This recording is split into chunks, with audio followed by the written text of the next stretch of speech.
Okay guys, వచ్చేసాం Japan. మొత్తానికి వచ్చేసాము. The cleanest country in the world, one of the most beautiful countries, one of my favourite కంట్రీస్గా వచ్చేసాము. చూడగేసి నేను ప్రపంచంలో ఎక్కడికి వెళ్ళినా ఆ నడుబొడ్డు ఈ నడుబొడ్డు అంటున్నా. సో టోక్యో నడుబొడ్డుకి వచ్చేసాం. టైమ్స్ స్క్వేర్ లానే ఉంది కదా విధంగా. సో షింజుకులో టైమ్స్ స్క్వేర్ లానే ఉన్నా. Wow, so awesome, love it. So నా చైనా సిరీస్ ఒకవేళ మిస్ అయితే చూడండి, లేటెస్ట్వి. చైనాలో రికార్డ్ చేసిన కొన్ని వీడియోస్ అయితే బ్యాకప్ అయిపోయాయి కాబట్టి పోస్ట్ చేయలేకపోయాను. ఇదిగోండి చూడండి, పాండా బేర్, ఇది కూడా చేశాను. ఇది సూన్ పోస్ట్ చేస్తాను. ప్రస్తుతానికి మాత్రం జపాన్ సిరీస్ అయితే మొదలెట్టేస్తున్నా కరెంట్గా ఉండడానికి. నిన్న ఒక వీడియో పోస్ట్ చేశాను, చైనా మిత్స్ అన్ని మీకు క్లియర్ చేశాను. అది మిస్ అయితే చూడండి ఛానల్లో.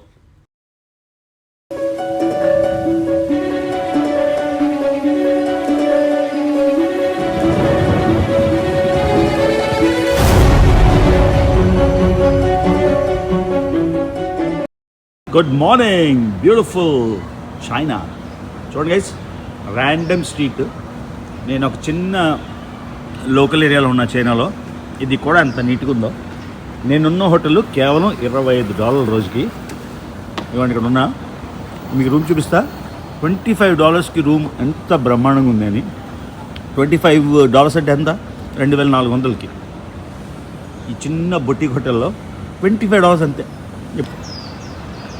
ఎయిర్పోర్ట్కి వెళ్ళిపోయి మనం వెళ్ళిపోతున్నాం మన favourite country in the world, జపాన్కి.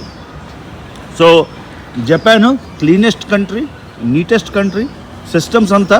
కానీ చైనా తొందరలో జపాన్ని ఆల్రెడీ తొక్కిసింది అనుకుంటా. ఎందుకంటే జపాన్లో ఇలాంటి మంచి బొటిక్ హోటల్ ఉండాలంటే $100 మినిమం, ఇక్కడ 25. అన్నీ కాస్ట్లీ. నాకేమైనా వచ్చేస్తుంది. చూడండి గైస్, మనం ప్యారిస్లో లేవు, మనం గ్వాంజోలో ఉన్నాం. ఇది పర్ల్ రివర్. ఈవినింగ్ ఏమో నైట్ క్రూజులు కూడా ఉంటాయి. ఏదో సెన్ రివర్ మీద ఉన్నట్టుంది నిజంగా. ఇది ఏదో గ్వాంజోలో ఉందా. ఇవి ఓల్డ్ అపార్ట్మెంట్స్, ఓల్డ్ బిల్డింగ్స్. పాత అపార్ట్మెంట్లు కూడా ఉన్నాయి నీట్గా. ఇక్కడే చాలా దగ్గర మొత్తం ఎలక్ట్రానిక్స్ మార్కెట్ అంతాను. ఇదన్నమాట మన బాల్కనీ వ్యూ. ఇది చూపిద్దామని చూసారా, రూమ్ బయట balcony view. So actually guys, ఈ రూమ్ ఓన్లీ $20, 25 అని చెప్పాను కదా మీకు వీడియోలో. $20. ఇది ఎందుకు చూపిస్తున్నానంటే, మనం ఇప్పుడు జపాన్ వెళ్తున్నాం కదా, జపాన్లోనే ఇలాంటి రూము ఎంత కాస్ట్ అవుతుంది చూద్దామని. ఈ సపరేట్ ప్లేస్ చూడండి, ఇక్కడ ఒక మనిషి పడుకోవచ్చు. మొత్తం చాలా నైస్ బొటిక్ హోటల్ ఇది. వెంటనే స్ట్రీట్ షాపింగ్ పక్కనే తీసుకున్నా. ఇలాంటి బ్యాగ్ ఒకటి ఇంకోటి కొనేసి చెలరేకపోతాం. షాపింగ్ లాస్ట్ డే కదా. చూసారా మొత్తం మూరల్స్తోనే ఎంత బ్యూటిఫుల్ ఉందో రోడ్డు. ఇది చాలా బిజీ నైట్ మార్కెట్ మాట, చాలా బిజీ. బెయిజింగ్లు అని ఒక్క షాట్ అయితే పెడతా, రాత్రి తీసింది.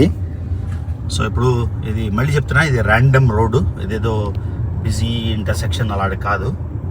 సో కొంచెం బ్యాంకాక్ వైబ్స్ వస్తున్నాయి. థాయిలాండ్లో ఎలా అయితే స్ట్రీట్స్ అలా ఉంటాయో ఆ లెవెల్లోని. ఇప్పుడు మనం గ్వాంజో ఎయిర్పోర్ట్కి వెళ్ళిపోతున్నాం, విచ్ ఈజ్ లైక్ ఆల్మోస్ట్ 20 కిలోమీటర్ల దూరం. సో ఇవ్వండి చూపిస్తున్నా క్యాబ్లోని. సో చాలా ఎక్సైటెడ్ గైస్. జపాన్ నాకు చాలా చాలా చాలా ఇష్టం. కాకపోతే జపాన్ చాలా కాస్ట్లీ. మీకు చూపిస్తా ఎంత కాస్ట్లీయో. ఎస్పెషలీ మనం చైనా నుంచి జపాన్ వెళ్తున్నాం కాబట్టి క్లియర్ కంపారిజన్ అయిపోతుంది. అక్కడ ఇక్కడ 5 రోజులు మనం బతకడానికి సరిపోయేది, 5-6 రోజులు బతకడానికి సరిపోయేది అక్కడ ఒక రోజులో అయిపోతుంది అనమాట. ఇదొక్కటే ప్రాబ్లము. సో ఇవి టిపికల్ స్ట్రీట్స్,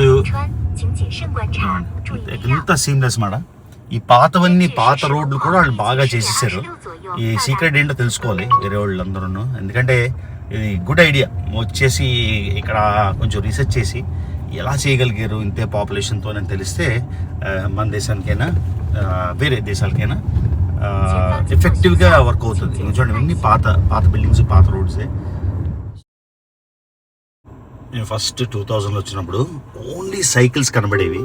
మీరు 2000 అప్పుడు గూగుల్ చేయండి ఫొటోస్ చైనావి, మీకు అన్ని సైకిల్స్ కనిపిస్తాయి. కార్లో ఎక్కువ కనబడవు, అందరూ సైకిల్స్ మీద వెళ్ళేవారు లాంగ్ డిస్టెన్స్లో అయినా కూడా.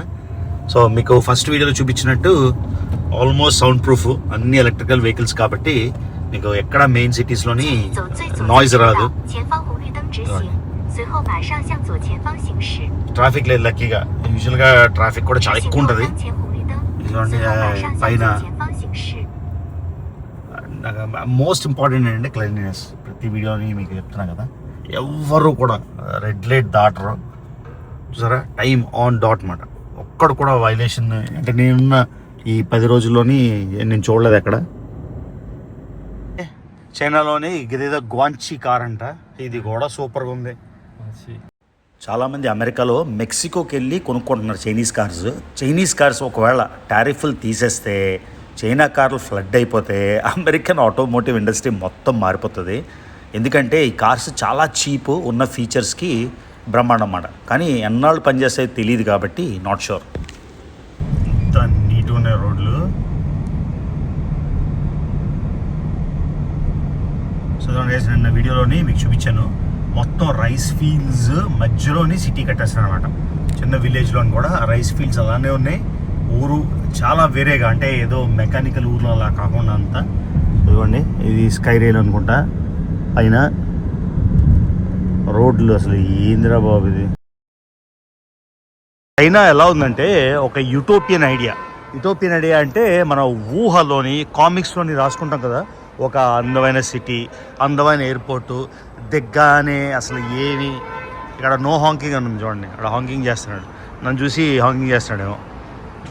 సో హాంకింగ్ లేకుండా, కెయోస్ లేకుండా, అంత సీమ్లెస్గా బయటకు రాగానే చూడండి, బయటకు రాగానే అక్కడ కుర్చీలు చూసారా పెద్ద పెద్ద ఎయిర్పోర్ట్లోని.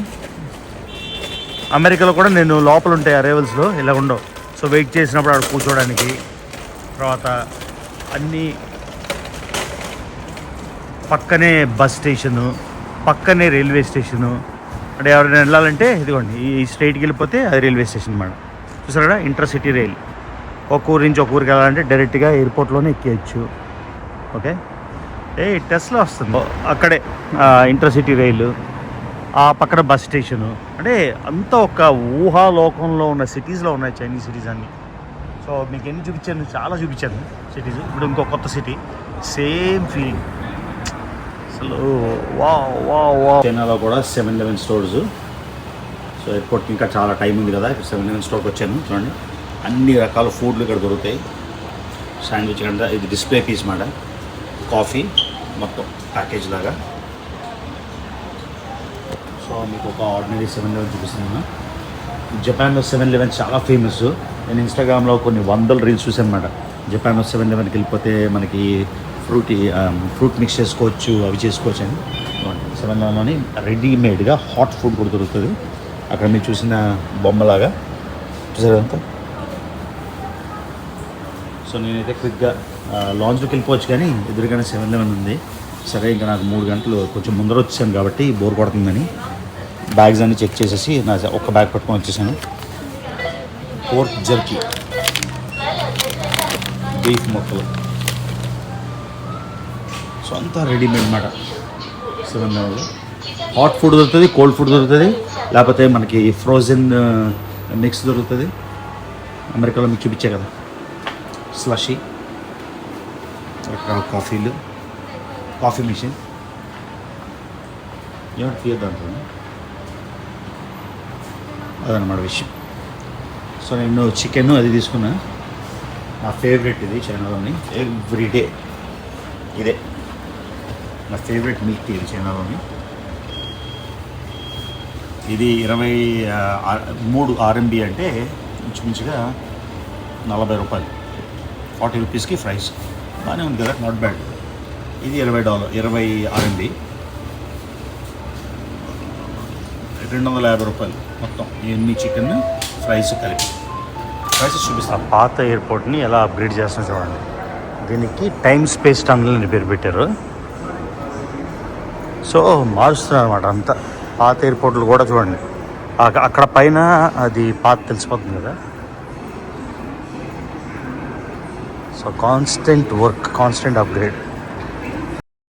చూడండి గైస్, ఆఖరికి బాత్రూములు కూడా హైటెక్.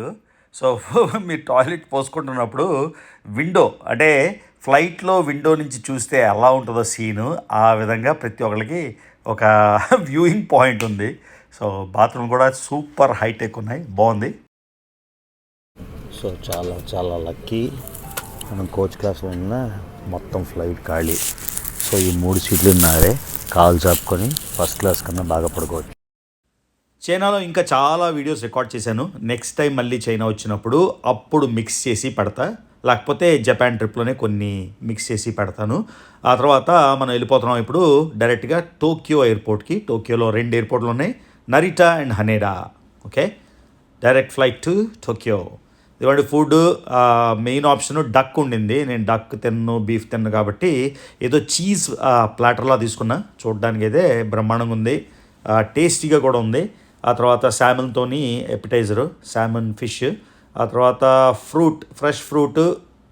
ఆ తర్వాత విపరీతంగా చలేసేస్తుంది క్యాబిన్లో, అయినా ఐస్ క్రీమ్ ఇచ్చాడు. ఐస్ క్రీమ్ ఇంత చలేందిరా బాబు, అడ్జస్ట్ చేయట్లేదు. ఫ్లైట్ అటెండెంట్ చెప్పాను కొంచెం టెంపరేచర్ పెంచమని. ఆ తర్వాత మంది ఫస్ట్ క్లాస్ సీట్ లాగా అటువైపు ఖాళీ ఇటువైపు ఖాళీ. ఈ చీప్ టికెట్కి మిడిల్ సీట్ తీసుకున్నా, ఎందుకంటే ఇటు అటు ఖాళీ కాబట్టి మనం లగ్జరీగా హ్యాపీగా కాలు చాపుకొని పడుకొని వెళ్ళిపోవచ్చు. జపాన్లో ఇంకా ల్యాండ్ అయిపోదాం కొద్ది గంటల్లో. వచ్చేసాగా ఫస్ట్ చూడగానే ఏం కనిపించింది, వచ్చేసింది భారత్ నుంచి. So Japan, welcome to Japan. Japan Nippon చిన్నప్పటి నుంచి నా favourite geography question, name the 4 islands of Japan. ఎక్కడికి వెళ్ళినా ఇది అడుగుతుంటా. Honshu, Kyushu, Shikoku, Hokkaido, Tokyo. Okay guys, వచ్చేసాం జపాన్. మొత్తానికి వచ్చేసాము. The cleanest country in the world, one of the most beautiful countries, one of my favourite కంట్రీస్గా వచ్చేసాము.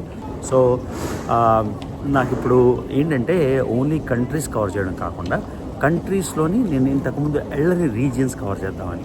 So జపాన్లో ప్లాన్ ఏంటంటే అర్జెంట్ ఏం లేదు, 7 రోజులు అనుకున్నా, 10 రోజులు, లేకపోతే ఐ డోంట్ నో, మనకు బోర్ కొట్టేస్తే 2 రోజులు వెళ్ళిపోవచ్చు. ఆల్రైట్, ఇమిగ్రేషన్ కూడా అడిగారు ఎన్ని రోజులు ఉంటావు అంటే నాకు ప్లాన్ తెలియదు అన్న. సో నేను అనుకుంటున్నా ప్రస్తుతానికి 7 నుంచి 10 రోజులని. ఏమో 7 రోజులు, 3 రోజులు బోర్ కొడితే 3 రోజులు వెళ్ళిపోతా. ఎందుకంటే టోక్యో చాలాసార్లు చూసేసిందే, కాకపోతే వచ్చాం కాబట్టి అట్లీస్ట్ టోక్యో 2 days అయితే ఎక్స్ప్లోర్ చేయాలి. నేను ఒసాకా, క్యోటో అన్నీ అనుకున్నా కానీ చూద్దాం. ఒక్కసారి భారత్ నుంచి కానీ చైనా నుంచి కానీ వస్తే జపాన్లోని ప్రైస్ షాక్కి రెడీ అయిపోండి. మరీ నార్వే, ఐస్లాండ్ ఆ విధమైన కాస్ట్లు కాకపోయినా జపాన్ అయితే మాత్రం చీప్ కాదు. సో ప్రస్తుతానికైతే $100 162 జాపనీస్ యెన్ వస్తుంది. సో జాపనీస్ యెన్కి 2 ఎక్స్ట్రా సున్నాలు ఉంటాయి, అది కన్ఫ్యూజ్ అయిపోద్దు. 16,200 ఉంటుంది కానీ 162.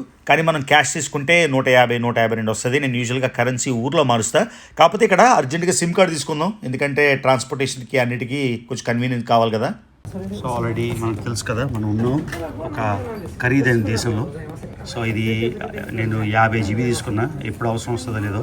ఫస్ట్ 15 GB తీసుకుని సరిపోద్ది, కానీ 6600 అంటే ఇంచుమించుగా $40. ఓకే, సో ఇది మన సిమ్ కార్డు. ఇప్పుడేమో మనం ట్రైన్కి రషింగ్. సో గైస్ పరిగెడుతున్నా, చాలా చేశాను ఇప్పుడు. This is to Shinagawa. Okay guys, మొత్తానికి చాలా చేశాను. జపాన్లోని ట్రావెల్కి ఏమైనా కావాలంటే స్వీకా కార్డ్ కావాలి. ఆ స్వీకా కార్డు మన యాపిల్ వాలెట్లోనే యాడ్ చేసేయచ్చు. సో జస్ట్ యాపిల్ ఐఫోన్లో వాలెట్ ఓపెన్ చేసి యాడ్ ట్రాన్సిట్ కార్డ్ స్వీకా. ఆ స్వీకాలోని 5,000 యెన్ వేసాను. 5,000 యెన్ అంటే ఒక $35 వేసాను. $35. ఎందుకంటే ఈజీ, పెద్ద టికెట్ కొనుక్కోకుండా వెళ్ళిపోవచ్చు. ఇప్పుడు మనం హనేడా టెర్మినల్ 3 నుంచి డైరెక్ట్ ట్రైన్. సో ఎయిర్పోర్ట్ కిందనే మెట్రో ఉంది కాబట్టి చాలా కన్వీనియంట్. చూడండి ఒక్కసారి, జపాన్ అంటేనే ఆర్డర్లీ, తోసుకోవడం అలా ఉండదు. చైనాలో కూడా ఇదే ఎక్స్పీరియన్స్, ఇక్కడ కూడా ఇలానే ఎక్స్పీరియన్స్. సో ఇది తీసుకొని మనం వెళ్ళిపోదాం డౌన్ టౌన్కి. ఇదిగోండి మొత్తం ఈ టోక్యో సిటీ మొత్తం మ్యాప్ చూడండి ఎలా ఉందో, ఎంత విస్తృతంగా ఉందో నెట్వర్క్. డబ్బులు బాగా ఖర్చు అయినా కూడా జపాన్ని జెన్ ప్లేస్ అంటారు కదా, ఎంత అట్మోస్ట్ పీస్ మాట. మీ కనెక్టివిటీ సూపర్. ఇది ఎక్స్ప్లెయిన్ చేయడం కష్టం, కానీ చైనాకి జపాన్కి తేడా ఎలాగా అని. So by the way, Tokyo ఊర్లోంచి మనం వెళ్తున్నాం, ఎయిర్పోర్ట్ నుంచి ట్రావెల్ చేస్తున్నాం. ఇదిగోండి ఇక్కడ సిమెట్రీ. సో ఇది జాపనీస్ స్టైల్ ఇల్లు మీరు చూడొచ్చు. మళ్ళీ చెప్తున్నా, సో జపాన్ ఇండియా నుంచి కానీ చైనా నుంచి కానీ రాగానే చాలా మీకు ఎక్స్పెన్సివ్ అనిపిస్తుంది. సింగిల్ పర్సన్ అయినా కూడా ఎక్స్పెన్సివే. అందులో ఫ్యామిలీతో వస్తే కనీసం హోటల్కి ఒక $100 నుంచి $150 అయితే పెట్టుకోవాలి ఊర్లో ఉండాలి అంటే. సో నువ్వు అంటే 10 నుంచి 15,000 రోజుకి, ఇంకా ఫుడ్ ఎక్స్పెన్సెస్తోని. సో మొత్తం ఈ జపాన్ సిరీస్లో మీకు మొత్తం గైడెన్స్ ఇస్తా, ఎంత ఖర్చు అవుతుంది ఏంటి ఎలాగా అని. కాకపోతే ఇందాక చెప్పినట్టు one of the most expensive countries to visit మాట. సో అదిగోండి మొత్తం ఒక కైండ్ ఆఫ్ హ్యాపీనెస్ జపాన్కి వచ్చిన వెంటనే. ఇక్కడ చూసారు కదా, చైనా లాంటి పెద్ద పెద్ద బిల్డింగ్స్ కనబడవు, కానీ రిలేటివ్గా పెద్ద బిల్డింగ్స్. ఇదిగోండి ట్రైన్ కనెక్టివిటీ మీరు చూడొచ్చు ఇక్కడ. చూడండి guys, Shinjuku station. So guys Tokyo నడిబడికి వచ్చేసాం. సో మనం ఇప్పుడు ఎక్కడ షిబుయా షింజుకా. సో హార్ట్ ఆఫ్ టోక్యోకి వచ్చేసాం గైస్. ఇదిగోండి ఎలా ఉందో. ఇది చాలా చాలా హిప్ ఏరియా, క్లబ్ ఏరియా. ఇప్పుడు నేను అసకుసాకి వెళ్ళి చీప్గా ఉండొచ్చు, కానీ అక్కడి నుంచి 23 నిమిషాలు మెట్రో అన్నీ ఓపిక లేవు ఇక్కడే కాబట్టి. అన్నీ చూడండి, మనకి మంచి కాంటెంట్ వస్తుంది, నేను తిరగడానికి బాగుంటుంది. ఓ జాకెట్ కొనుక్కోవాల్సి వస్తుందేమో. జపాన్లో జాకెట్ కొనుక్కోవడం అంటే మా చదువుకోండి. ఇది ఫస్ట్ వ్యూ ఉంది టోక్యోలో. ఇప్పుడు యాక్చువల్లీ మధ్యాహ్నం 1 అయిపోయింది టైము. చూద్దాం. చాలామంది నేను మొన్న ఫ్రెండ్స్తో మాట్లాడుతుంటే అడిగాను, జపాన్ లవ్ అయిపోయింది సార్ అంటే. అదే చైనా లవ్ అయింది అన్నారు కదా అంటే, చైనా ఒక రకం, I don't know how to explain. China బాగుంది, అంత రష్గా, అంత కొత్తగా వచ్చిన ఇది కదా, కొత్తగా వచ్చిన డబ్బులు అంతా. జపాన్ ఏమో మోర్ ఆథెంటిక్ ఫీల్ ఉంది, మోర్ పీస్ఫుల్ ఉంది, మోర్ కామ్ ఉంది. అన్నీ ఉన్నా కూడా రష్ లేదు. సో నాకైతే జపాన్ చైనా మధ్యలోంచి ఏదైనా పిక్ చేసుకోవాలంటే నా ఫేవరెట్ జపాన్. సో జపాన్లో కాస్ట్లు ఎలా ఉంటాయని దారిలోనే కదా మీకు చూపిస్తున్నా. ఈ జాకెట్ 29,700 యెన్, అంటే ఇంచుమించుగా 210 అమెరికన్ డాలర్లు, 20,000 ఈ జాకెట్. సో జస్ట్ మీకు జపాన్లో దిగ్గానే ప్రైస్ షాక్ ఎలా ఉంటుంది చూపిస్తున్నా. సో బాగా ఆకలేసేస్తుంది. న్యూయార్క్ వచ్చిన ఫీలింగ్ మాట, టోక్యో వచ్చినా కూడా. లాస్ట్ జస్ట్ ఒక ఫ్యూ మంత్స్లో వచ్చాను, అక్టోబర్ లాస్ట్ ఇయర్ వచ్చే కదా, మళ్ళీ వచ్చేసాను. చూద్దాం ఒకసారి ఫుడ్కి ఏదైనా. మెక్డానల్డ్స్ ఎలా ఉంది చూడండి టోక్యోలో. అన్నీ బిజీయే కదా లైఫ్ స్టైల్. ఒడినా ఎంత బిజీ ఉంది రా బాబు. ఆర్డర్ ఇచ్చుకున్నాడు, ఇక్కడ ఆర్డర్ ఇచ్చుకుంది ఈజీ.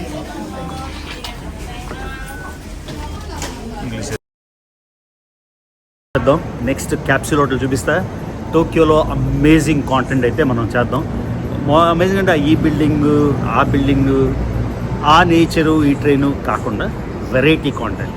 జపాన్లో పేదరికం ఉందా, జపాన్లో ఎర్లైట్ ఏరియా, జపాన్లోని ఇంకేంటి వెరైటీ, అవన్నీ క్యాప్చర్ చేద్దాం. 30 వీడియో అని చెప్పాం కదా, 30 అవుతా లేదా కానీ 10-15 అయితే పక్కా.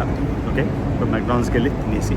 యాజ్ ఆల్వేస్ గైస్, ప్రపంచంలో ఎప్పుడు ఎక్కడుండో నాకే తెలియదు, ఇది ఎవరికి సాధ్యం కాదు, రాసి పెట్టుకోండి.